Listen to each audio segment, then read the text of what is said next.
let's talk about waterboarding. Okay. We believe America is going to be attacked again. There's all kinds of intelligence coming in. And one of the high-valued al-Qaeda operatives was Khalid Sheikh Mohammed, the chief operating officer of al-Qaeda, ordered the attack on 9/11. And they say, he's got information. I said, find out what he knows. And so I said to our team, are the techniques legal? And a legal team says, yes, they are. And I said, use them. Why is waterboarding legal, in your opinion? Because the lawyer said it was legal. It said it did not fall within the Anti-Torture Act.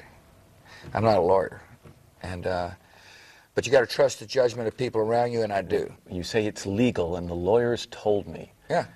Critics say that you got the Justice Department to give you the legal guidance and the legal memos that you wanted. Tom Kean, who was the former Republican co-chair of the 9/11 Commission, said they got legal opinions they wanted from their own people. Well, he obviously doesn't know. I hope Mr. Kean reads the book. That's why I've written the book. He can draw whatever conclusion they want. But I will tell you this, using those techniques saved lives.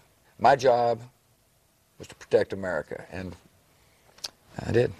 You talk about Khalid Sheikh Mohammed. There's another guy you write about in the book, Abu Zubaydah. Yeah. Another high-profile terror suspect. He was waterboarded. By the way, Khalid Sheikh Mohammed was waterboarded, according to most reports, 183 times. This guy was waterboarded more than 80 times. And you explain that his understanding of Islam was that he had to resist interrogation up to a certain point, and waterboarding was the technique that allowed him to reach that threshold and fulfill his religious duty, and then cooperated. And you have a quote from him. Quote, "You must do this for all the brothers." Yeah. End quote. Isn't that interesting? Abu Zubaydah really went to someone and said, you should waterboard all the brothers?